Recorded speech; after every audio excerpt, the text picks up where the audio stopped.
Hello guys, मैं Anuradha Shiv Shakti channel से आप सबका स्वागत करती हूँ। चलिए शुरू करते हैं हम आज का टॉपिक हिंदी में। टॉपिक रहेगा आपका विशेषण। ठीक है, हम संज्ञा कर चुके हैं, सर्वनाम कर चुके हैं, पद कर चुके हैं, पदबंध कर चुके हैं। ठीक है, अब आगे हमें करना है विशेषण। विशेषण क्या है? एक रफली सा तो मैं आपको बता चुकी थी अपनी पिछली क्लासेस में कि विशेषण होता क्या है। चलो आज इसे पूरी डिटेल में करते हैं। विशेषण क्या है? जो शब्द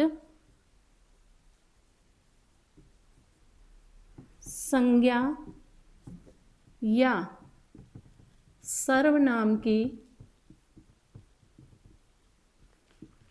विशेषता को बताते हैं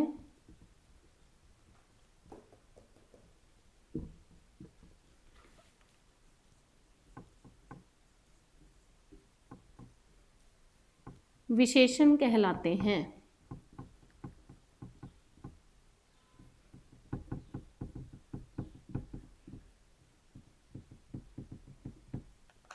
कहलाते हैं, न के साउंड है तो आपने डॉट लगाकर करना है। यानी ऐसे शब्द जो संज्ञा या सर्वनाम की विशेषता को बताएंगे वो विशेषण कहलाएंगे।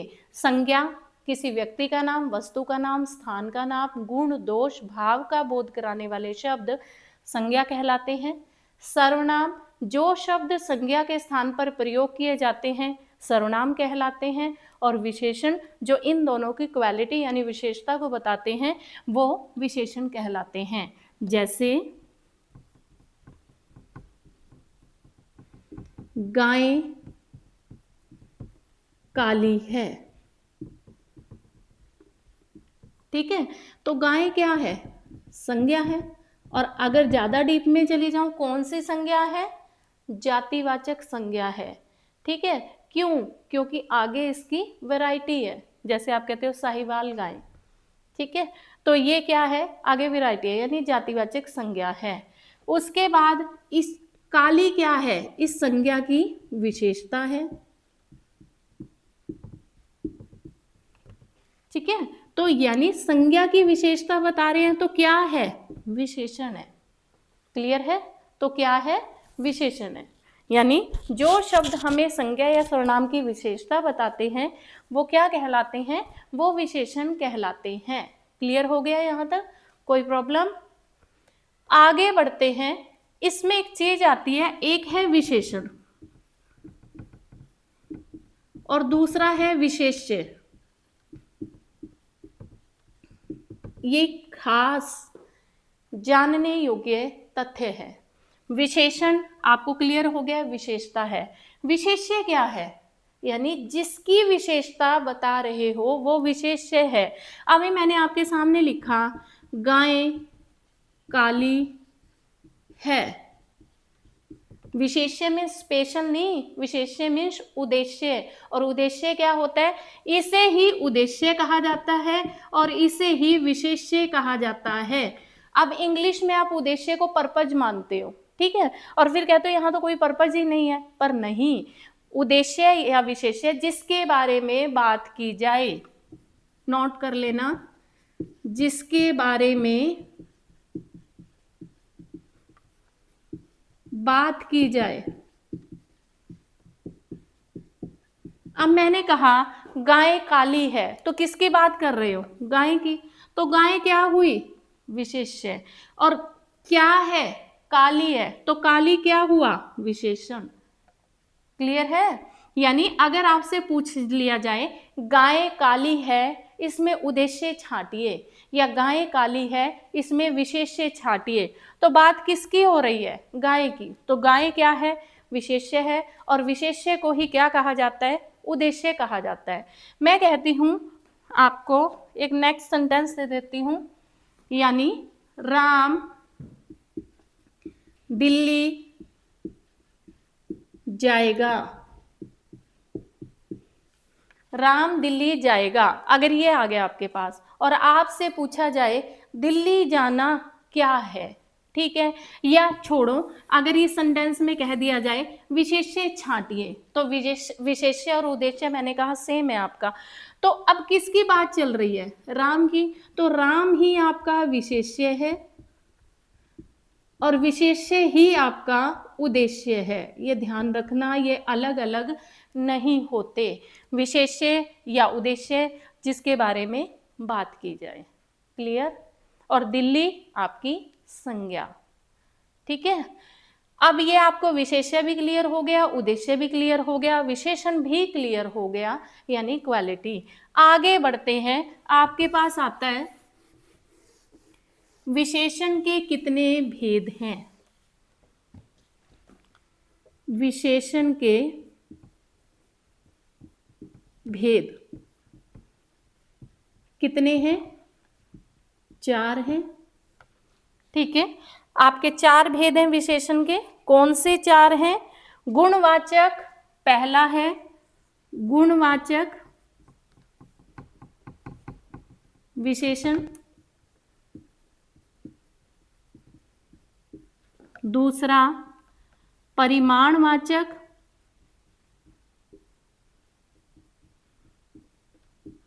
विशेषण। तीसरा सार्वनामिक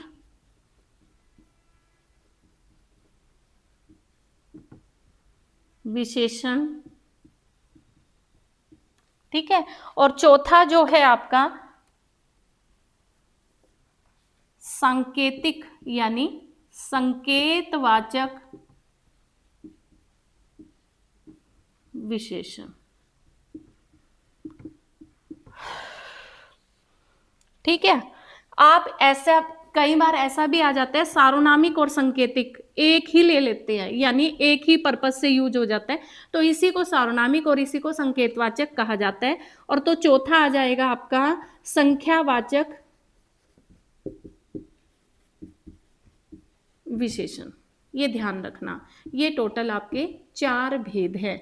आपसे सार्वनामिक पूछ ले, आपसे संकेतवाचक पूछ ले, अलग अलग नहीं है, दोनों सेम है, दोनों एक ही हैं। ठीक है, अब स्टार्टिंग से शुरू होते हैं। गुणवाचक, नाम से ही पता चल रहा है आपको कि क्वालिटी की बात हो रही है। ठीक है, तो कैसी क्वालिटी? मैं आपको कह दूं राम सुंदर है, तो सुंदरता क्या है? उसका गुण है।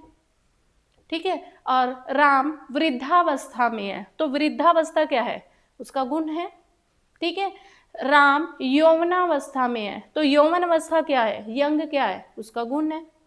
ठीक है, राम ईमानदार है, ईमानदारी क्या है? उसका गुण है।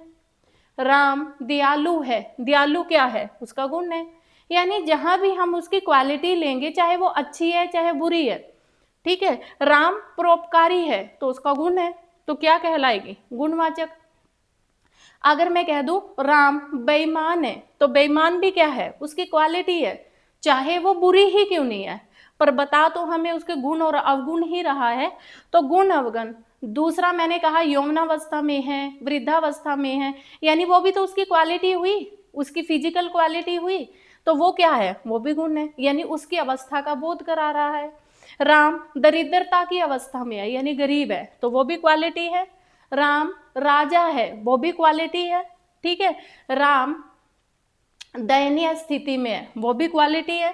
तो यानी उसकी कोई भी स्थिति आ जाए, चाहे क्वालिटी है चाहे डिसक्वालिटी है, यानी गुण है चाहे अवगुण है, चाहे दशा है चाहे अवस्था है, किसी का भी बोध कराए, वो किस में आती है? गुणवाचक संज्ञा में, सॉरी गुणवाचक विशेषण में आती है, क्योंकि विशेषता है ना उसकी, तो उसे क्या कहा जाएगा? गुणवाचक विशेषण। उसके बाद आता है परिमाणवाचक। एक है परिमाणवाचक और एक है संख्यावाचक। परिमाणवाचक क्या होता है?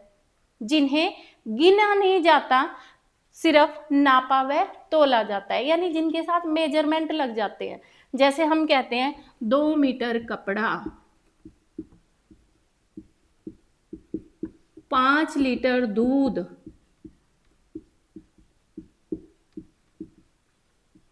ठीक है, आप ये बोल देते हो 5 किलो सेब। भले ही आप 5 5 2 को गिन रहे हो, पर उनके साथ क्या लगे हुए हैं? मेजरमेंट लगे हुए हैं। यानी जहां भी यूनिट का प्रयोग करोगे, भाई मेजरमेंट का प्रयोग करोगे, वहां क्या होता है? परिमाणवाचक। इसके 2 पार्ट हैं आगे, कौन कौन से?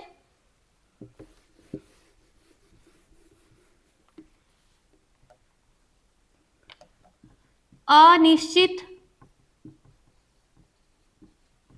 परिमाणवाचक, परिमाणवाचक और निश्चित परिमाणवाचक। क्लियर है? अनिश्चित परिमाणवाचक और निश्चित परिमाणवाचक। अब देखिए अनिश्चित परिमाणवाचक कौन से हुए? जो निश्चित नहीं है। जैसे मैं कह दूं कुछ मीटर कपड़ा, अब यूनिट लगी है तो ये पता चल गया कि परिमाण है, पर कुछ लगा है तो पता है कि हमें डेफिनेट नहीं पता कितने मीटर। ठीक है, आप कहते हो कुछ दर्जन केले, दर्जन भी किस में है? यूनिट में है, पर हमें नहीं पता कितने दर्जन। आप कहते हैं कुछ लीटर दूध, तो लीटर तो यूनिट बता रही है, पर कुछ क्या बता रहा है? अनिश्चित। तो यानी जहां यूनिट के साथ एक डेफिनेट संख्या ना दी हो तो वो किस में आती है? अनिश्चित परिमाणवाचक में। उसके बाद है निश्चित परिमाणवाचक। निश्चित में क्या है? डेफिनेट होगी। जैसे अभी बताया था 5 रुपए का नोट, तो रुपए क्या है? यूनिट है। आप कहते 5 नोट, फिर यूनिट नहीं थी। आप कह रहे हो 5 किलो सेब, डेफिनेट संख्या है। आप कहते हो 2 दर्जन केले, डेफिनेट संख्या है।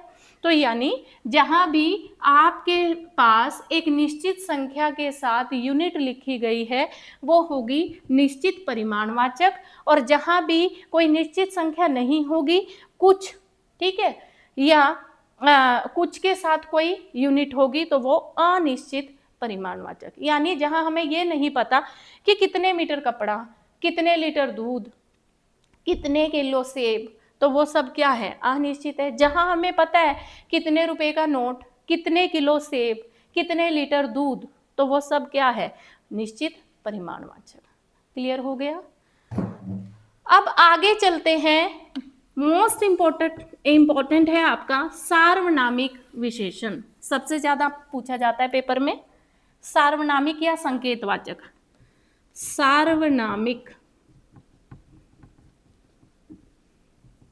विशेषण या संकेतवाचक विशेषण एक ही बात है।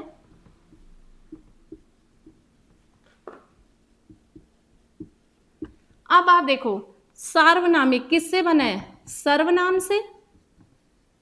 और सर्वनाम का मीनिंग सबका नाम, मैंने बताया आपको सर्वनाम टॉपिक में, सबका नाम। यानी जहां संज्ञा शब्दों से पहले सर्वनाम का प्रयोग किया जाए। जैसे आप कहते हो यह पेन मेरा है। पेन क्या है? संज्ञा। कौन सी संज्ञा? जातिवाचक संज्ञा। उसके बाद यह क्या है? सर्वनाम। ठीक है, तो ये संज्ञा से पहले सर्वनाम का प्रयोग हो रहा है, तो कौन सा आंसर है आपका? और मेरा क्या है? विशेषता। ठीक है, यह पेन मेरा है, तो मैंने विशेषता बता दी उस पेन की कि वो पेन मेरा है, मैं उसकी मालकिन हूं। ठीक है, तो इट मीन्स जहां भी संज्ञा से पहले सर्वनाम शब्दों का प्रयोग हो और वो किसी विशेषता को दर्शाते हों तो वो क्या कहलाते हैं? सार्वनामिक विशेषण कहलाते हैं। अब देखो यह पेन मेरा है, तो आपने उस पेन की ओर संकेत कर दिया, तो इसीलिए यही क्या है? संकेतवाचक विशेषण। आप कहते हो वह मेरी मां है, आपने बोला वह मेरी मां है, तो देखो मां से पहले विशेषता मेरी, और वो किसकी ओर संकेत कर रहे हैं? मां की ओर। वह शब्द आप हाथ करके कहते हो वह मेरी मां है, तो आपने उस ओर संकेत किया। ठीक है, और वह क्या है? सर्वनाम है, तो यही आपके सार्वनामिक विशेषण है और यही आपका संकेतवाचक विशेषण है। दोनों अलग नहीं है, दोनों में कोई भेद नहीं है। उम्मीद करती हूं आपको क्लियर हो गया होगा। यह मेरा घर है या वह घर मेरा है, तो बात तो एक ही कह रहे हो, तो आप हिंट दे रहे हो इतने सारे घरों में से वह घर मेरा है, तो आपने संकेत भी कर दिया। दूसरा, घर से पहले क्या आ रहा है? सर्वनाम आ रहा है, तो आंसर क्या रहेगा? सार्वनामिक विशेषण। और इसी को क्या कहा जाता है? संकेतवाचक। आपने फिंगर करके कहा वह घर मेरा है, तो आपने उस ओर संकेत किया, तो वही संकेतवाचक है और वही सार्वनामिक है। मोस्ट इंपॉर्टेंट है, स्टार लगा लो। एक क्वेश्चन सर्वनाम का अगर आता है तो ज्यादातर यहीं से आता है। ठीक है, अब इसका अगला पार्ट था, यानी 4th नंबर था संख्यावाचक विशेषण।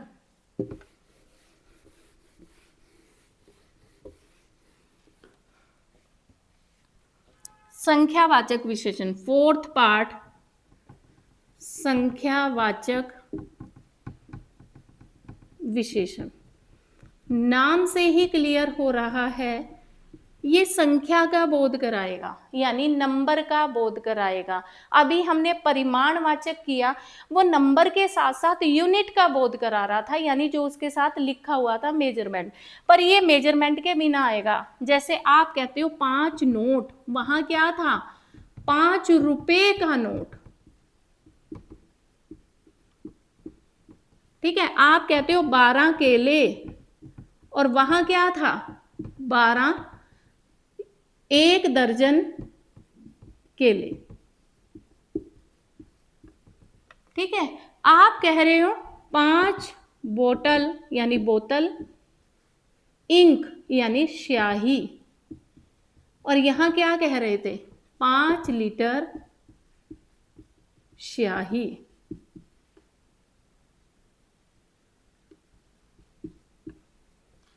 ये जो तीनों हैं, इन सब के साथ क्या लगा हुआ है? मेजरमेंट लगा हुआ है, यूनिट लगा हुआ है। तो ये किस में आए? परिमाणवाचक में। और ये क्या है? विदाउट यूनिट के साथ है, जिन्हें आप गिन सकते हो। 5 नोट, चाहे कितने के भी हों, हमें उससे कुछ लेना देना नहीं है। 5 नोट, आप कहते हो 1 2 3 4 5, ये लो 5 नोट। ठीक है, आप कहते हो ये लो 12 केले। ठीक है, आप कहते हो मैं घर में 12 केले लाया, तो आपका क्या आया? संख्यावाचक। आप कहते हो मैं 1 दर्जन केले लाया, तो क्या आंसर रहेगा? परिमाणवाचक। और वो भी कौन सा परिमाणवाचक? एक निश्चित परिमाणवाचक, क्योंकि आपने एक निश्चित संख्या दी है कि मैं 1 दर्जन केले लाया। आप कहते हो मैं कुछ दर्जन केले लाया, तो आपने डेफिनेट नहीं किया, आपने क्लियर नहीं किया कि कितने दर्जन लाया, तो अनिश्चित परिमाणवाचक। ठीक है, यहां कहते हो मैं 5 बोतल स्याही लाया, तो बोतलों को आप गिन सकते हो, तो आंसर क्या रहेगा? संख्यावाचक। यहाँ 5 लीटर स्याही, आपने देखा 5 के साथ यूनिट लगा है, और वो भी कौन सा? निश्चित परिमाणवाचक। अब ये संख्यावाचक भी आपका 2 भागों में बटा हुआ है।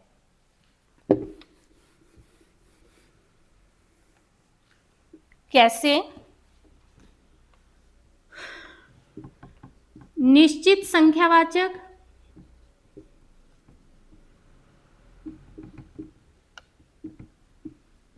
अनिश्चित संख्यावाचक।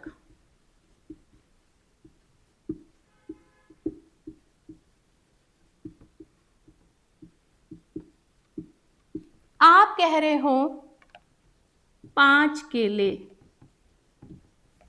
तो क्या हुआ? डेफिनेट संख्या है, निश्चित संख्यावाचक। आप कह रहे हो कुछ केले,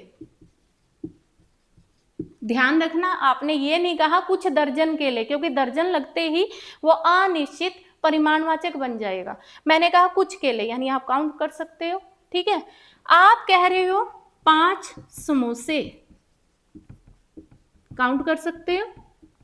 आप कह रहे हो गेस्ट आए थे, मैं कुछ समोसे ले आया, तो हमें नहीं पता कितने लाए, कुछ समोसे, तो ये क्या हुआ?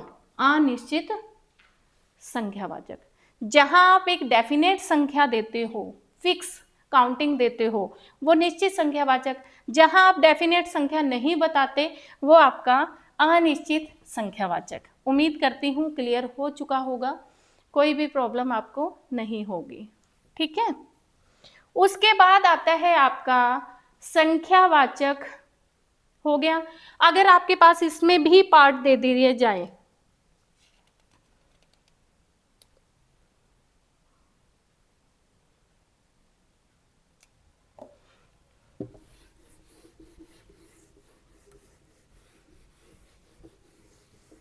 यानी यहां तक हमने क्या डिस्कस किया कि विशेषण के भेद कितने हैं। पहला हमने किया गुणवाचक, यानी क्वालिटी को बताएगा, गुणों को और अवगुणों को। दूसरा हमने किया परिमाणवाचक यानी मेजरमेंट को बताएगा। उसके दो भाग थे, निश्चित परिमाणवाचक, अनिश्चित परिमाणवाचक। तीसरा हमने किया सार्वनामिक विशेषण। सार्वनामिक क्या होता है? जो सर्वनाम से बना है, ठीक है। यह घर मेरा है, यानी संज्ञा शब्द से पहले सर्वनाम आ रहा है और मेरा शब्द विशेषता को बता रहा है, तो क्या कहलाता है? सार्वनामिक विशेषण। उसके बाद था संख्यावाचक, संख्या जिसे हम गिन सकते हैं, ठीक है। आप कहते हो मैंने 5 तारे देखे, तो 5 आप गिन सकते हो तारे, 5 तारों को गिन सकते हो, तो आपने बोल दिया। आप कहते हो मैंने कुछ तारे देखे, तो कुछ को आप गिन नहीं सकते, बता नहीं सकते, डेफिनेट संख्या नहीं है, तो अनिश्चित संख्यावाचक हो गया। अब आपके पास आता है विशेषण की अवस्थाएं। विशेषण की अवस्थाएं। विशेषण आपके इंग्लिश में एडजेक्टिव ही है। एडजेक्टिव आप करते हो ना, 3 टाइप है। जैसे आप करते हो गुड, फिर लिख देते हो बेटर, फिर आप लिखते हो बेस्ट, करते हो ना। ऐसे ही हिंदी में आपकी मूलावस्था, उत्तरावस्था और उत्तमावस्था, जो सबसे उत्तम होती है। अब देखो एज इट इज आगे मूलावस्था, आपने कहा अच्छा है, मतलब अच्छा है, तो मूलावस्था आपने कहा बहुत अच्छा है, तो बेटर, यानी उत्तरावस्था आपने कहा सबसे अच्छा है, तो आपका उत्तमावस्था। क्लियर हो गया। अब जैसे आपके पास आ गया, क्या एग्जाम्पल दूं इसका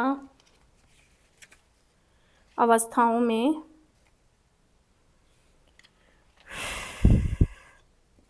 जैसे आपके पास शब्द आ गया उच्च, तो उच्च तो सीधा आ रहा है, डायरेक्ट आ रहा है, तो क्या हुई?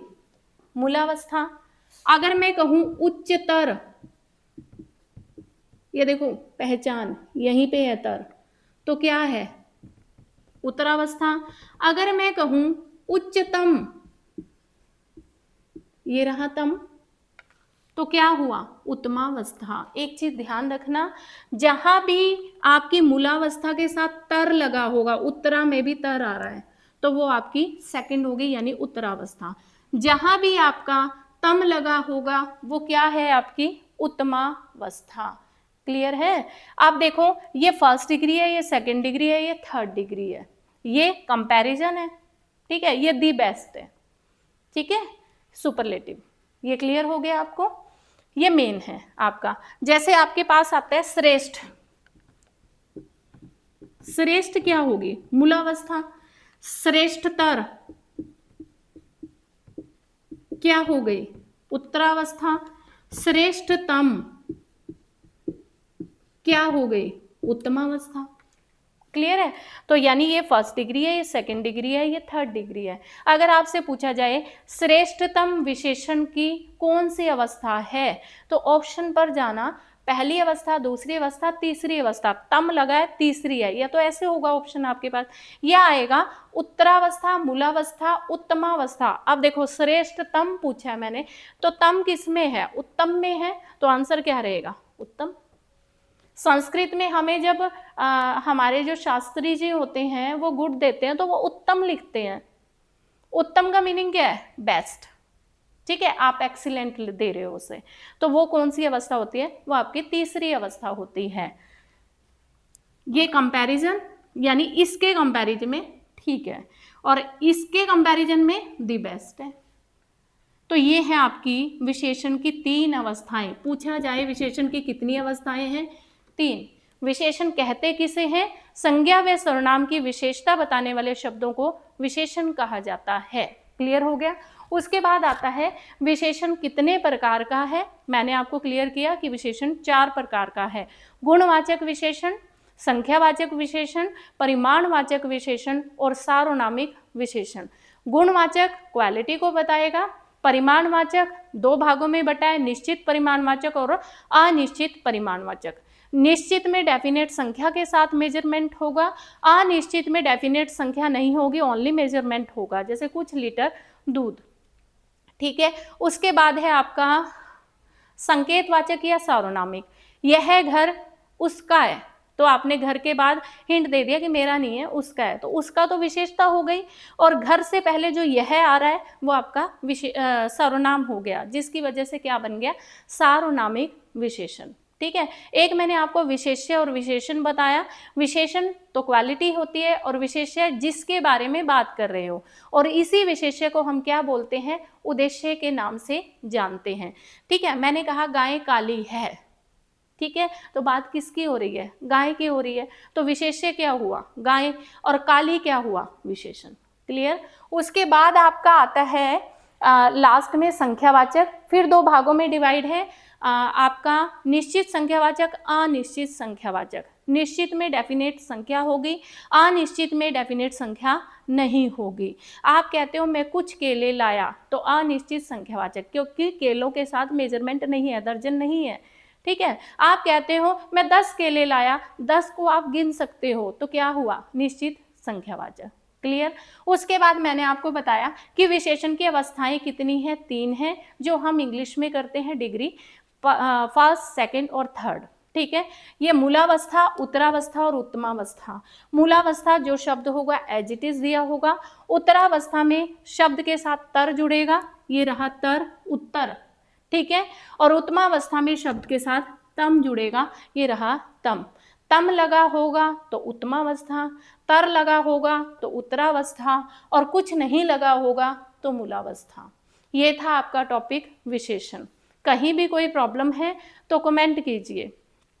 इसी तरह डेली कंटेंट से जुड़े रहने के लिए आप मेरे वीडियो को सब्सक्राइब कीजिए, लाइक कीजिए, चैनल को सब्सक्राइब कीजिए, कमेंट कीजिए और शेयर कीजिए। प्लीज़ आप मेरी मोटिवेशन बनाए रखने के लिए मुझे पूरा सपोर्ट कीजिए। धन्यवाद।